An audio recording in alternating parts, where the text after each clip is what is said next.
स्थानीय प्रशासन में क्या है? ग्राम पंचायत, पंचायत समिति एवं नगर पालिका मानव जीवन से संबंधित सभी समस्याएं जो हैं केंद्रीय अथवा राष्ट्रीय स्तर की नहीं होती। उनमें से अनेक समस्याएं स्थानीय स्तर की भी होती हैं, लोकल। भारत की लगभग 70% जनसंख्या गांव में रहती है। भारत में ग्रामीण क्षेत्रों में स्थापित किए गए स्थानीय स्वशासन का नाम पंचायती राज है।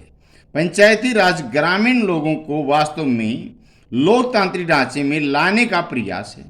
लोकतंत्र वास्तव में तभी सफल हो सकता है जब स्थानीय स्तर पर भी इस प्रणाली को लागू किया जाए।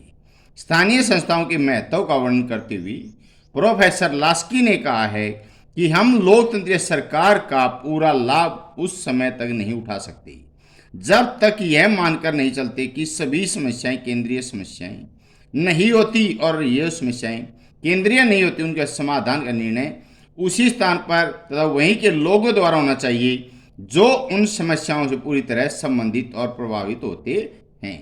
इस बात को ध्यान में रखते हुए भारत में प्रशासन की सबसे निचली इकाई के रूप में पंचायती राज की संस्थाओं की स्थापना की है। सभी प्रकार की शासन संस्थाओं में लोकतंत्र को सर्वश्रेष्ठ शासन प्रणाली माना जा रहा है क्योंकि इसमें सत्ता व शक्ति लोगों की विनीत होती है। ऐसी शासन संस्था प्रत्येक व्यक्ति भाग लेता है।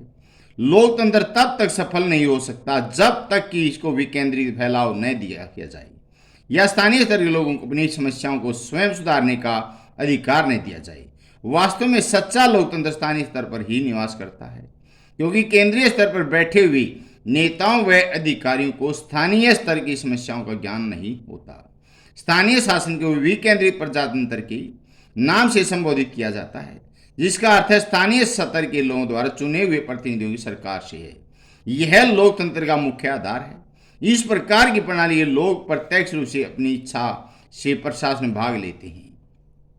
स्थानीय शासन प्रकाश डालते हुए भारत के प्रथम प्रधानमंत्री पंडित जवाहरलाल नेहरू ने कहा था, स्थानीय स्वशासन लोकतंत्र की सच्ची पत्ती का आधार है और होना भी चाहिए। हम नीचे स्तर पर लोकतंत्र के बारे में कुछ नहीं सोचते। लोकतंत्र ऊपरी स्तर पर तब तक सफल नहीं हो सकता जब तक इसका निर्माण स्थानीय स्वशासन के आधार पर नहीं किया जाता।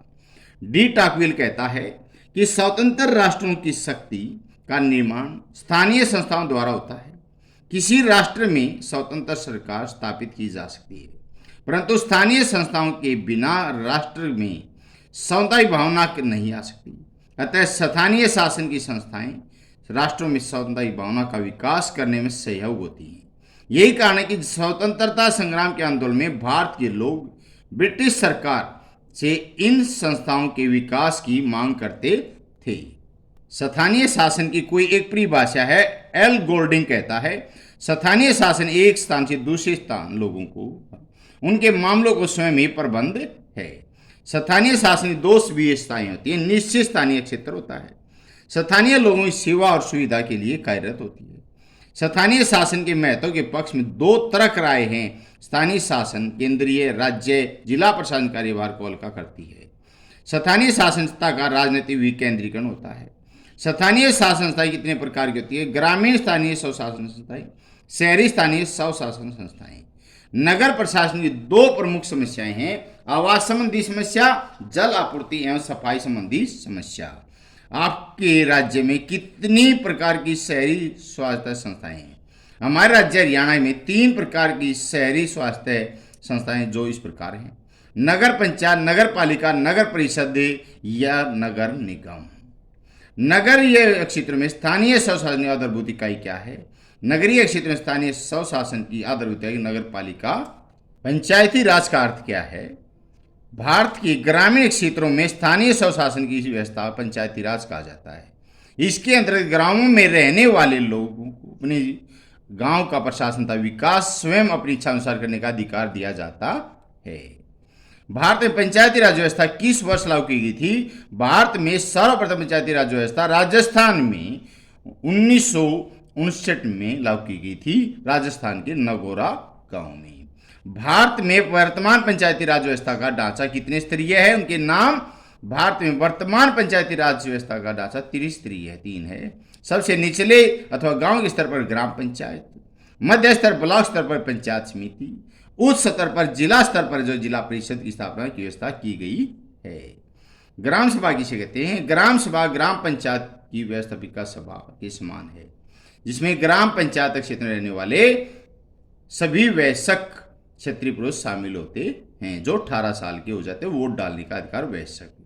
हरियाणा पंचायती राज अधिनियम कब पारित हुआ? हरियाणा पंचायती राज अधिनियम विधानसभा द्वारा 17 मार्च 1994 को पारित किया गया। ग्राम पंचायत के सदस्यों की संख्या कितनी होती है? देश के विभिन्न राज्यों में ग्राम पंचायत सदस्यों की संख्या भिन्न भिन्न निश्चित की गई है। हरियाणा में यह संख्या 6 से 20 तक हो सकती है। ग्राम पंचायत के अध्यक्ष प्रधान को क्या कहा जाता है? उसका चुनाव कैसे किया जाता है? ग्राम पंचायत के अध्यक्ष को सरपंच कहा जाता है। उसका चुनाव ग्राम सभा सदस्यों द्वारा प्रत्यक्ष चुनाव प्रणाली से किया जाता है। ग्राम पंचायत के सदस्यों का चुनाव कैसे किया जाता है? ग्राम पंचायत के सदस्यों का चुनाव ग्राम सभा के सदस्यों द्वारा प्रत्यक्ष चुनाव प्रणाली से लागू किया जाता है। ग्राम पंचायत का कार्यकाल कितना है? 73वें संवैधानिक संशोधन के अनुसार प्रत्येक ग्राम पंचायत का कार्यकाल 5 और निश्चित किया गया। यह कार्यकाल पंचायत की पहली बैठक की तिथि से आरंभ होता है। ग्राम पंचायत के 2 कार्य क्या हैं? गांव में सड़कों, पुलों, गलियों का निर्माण, उनकी मरम्मत करवाना। गांव में पीने के लिए शुद्ध पानी का प्रबंध करना है। ग्राम पंचायत की आय के 2 साधन: गांव से इकट्ठे हुए लगान का 10वां भाग, गांव में मकानों पर लगा गया गृह कर। पंचायत समिति का गठन किस स्तर पर किया जाता है? पंचायत समिति का गठन ब्लॉक स्तर पर, खंड स्तर पर किया जाता है। पंचायत समिति के 2 कार्य हैं। ग्राम पंचायत समिति के क्षेत्र में गठित पंचायतों के कार्यों को निगरानी करना। पंचायत समिति अपने क्षेत्र में सामाजिक आर्थिक विकास की योजनाएं बनाती है, उन्हें लागू करती है। पंचायत समिति आय के 2 साधन हैं: मेल और मंडियों से प्राप्त आय, राज्य सरकार से प्राप्त अनुदान।